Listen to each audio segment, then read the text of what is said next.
Good day, ma'am. I am Alizar Bantas from BSN 1C, your student nurse for today. So today, I'm going to demonstrate the assessing the musculoskeletal system. So first is assess the client physical and psychological aspect before and during the examination to allow healthcare provider to gather complete data about client health status. Sir, kumusta po kayo? May nararamdaman po ba kayong masakit? So next is review body areas to be examined. Helps examiner to identify which part of the body is to be examined systematically. Next is make a physical and environmental preparation.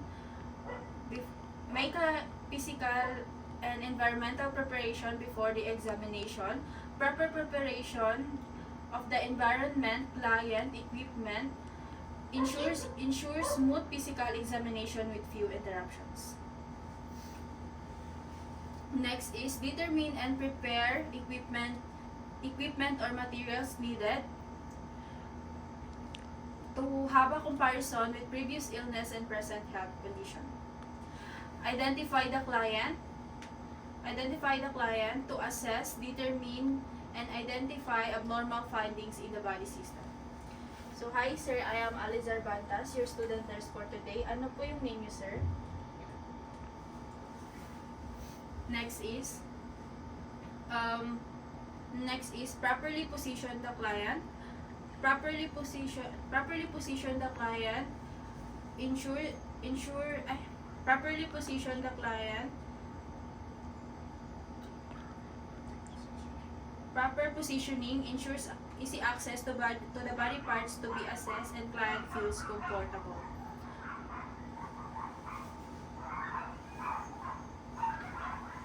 Take the health history of the client to have a comparison with previous illness and present health condition. Sir, may previous po ba kayong muscle pain or injury? Next is conduct a physical examination using the 4 skills in physical assessment to assess, determine, and identify abnormal findings in the body system. Next is inspect the muscle for size. Compare the muscle on one side of the body to the other side for any discrepancies. Measure the muscle with tape. Normal result is it should be equal in size on both sides of the body.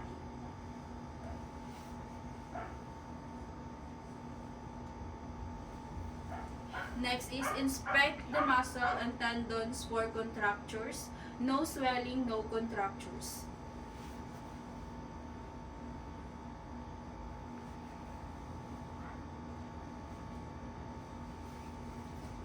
Next is inspect the tremors. Next is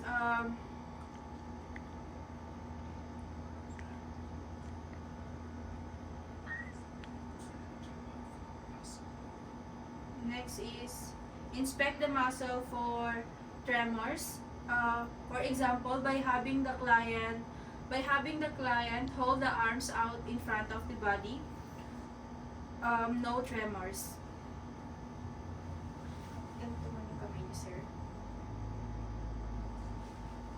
Next is test the muscle strength. Compare the right side with left side. First is sternocleidomastoid. Right, sir.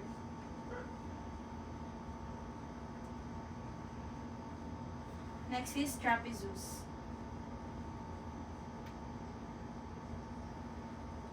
Next is deltoid.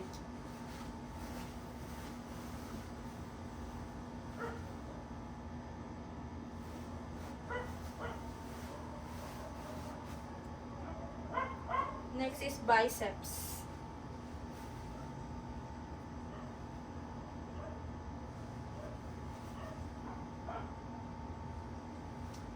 Next is triceps.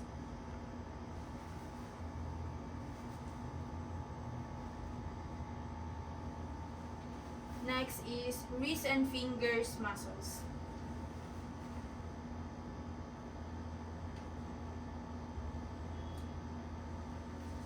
Next is grip strength.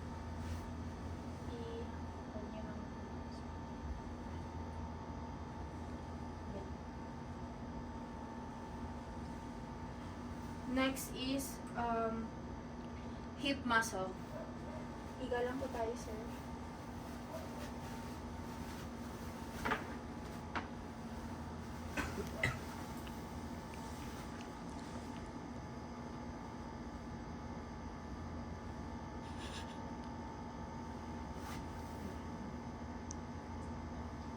Next is hip abduction.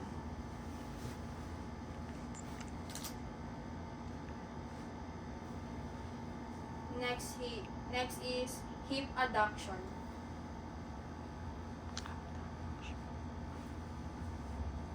Next is hamstring.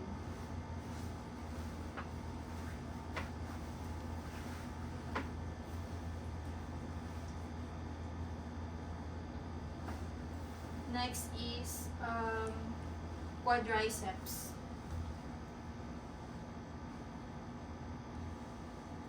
Next is muscle for ankle and feet.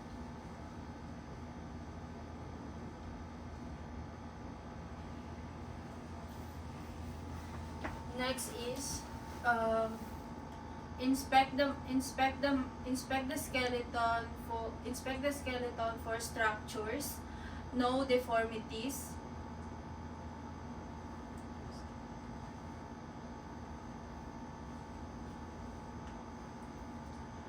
Next is palpate the bones to locate any areas of edema or tenderness. No swelling, no tenderness.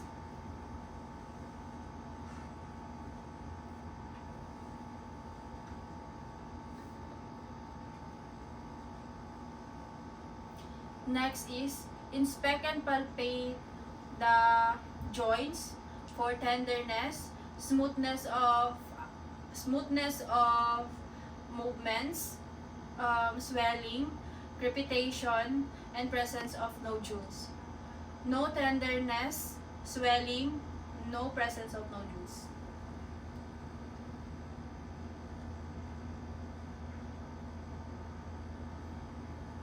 Next is palpate the bones to locate any areas of edema or tenderness, no swelling or tenderness.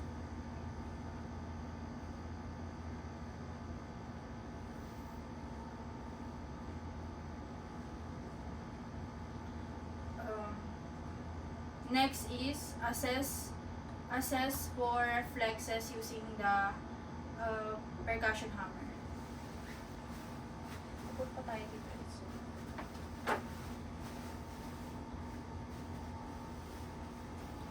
First is biceps.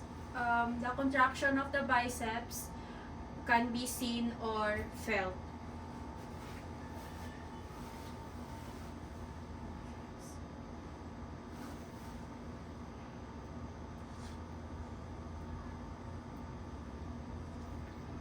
Next is triceps. The contraction of the triceps can be seen as the elbows extend.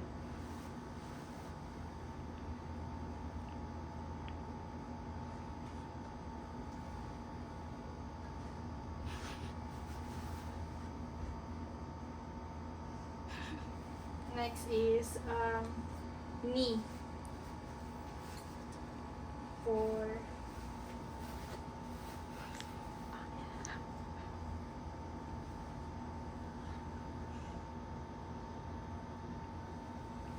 Next is ankle for toes, bend or curl.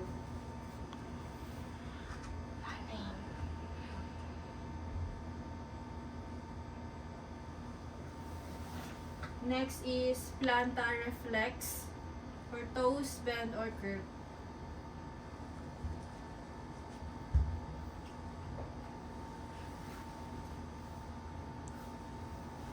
Next is reposition the client to ensure client feels comfortable.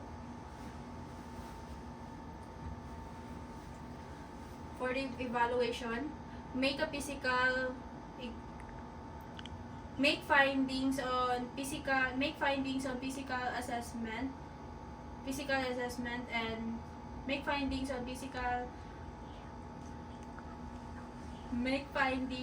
on health assessment and physical examination done on the client. These are important data to convey to the physician to aid in diagnosis of the client. Next is record or document and report any pertinent findings found during the assessment to appropriate personnel to provide accurate data in the care of the client. So that ends my demonstration.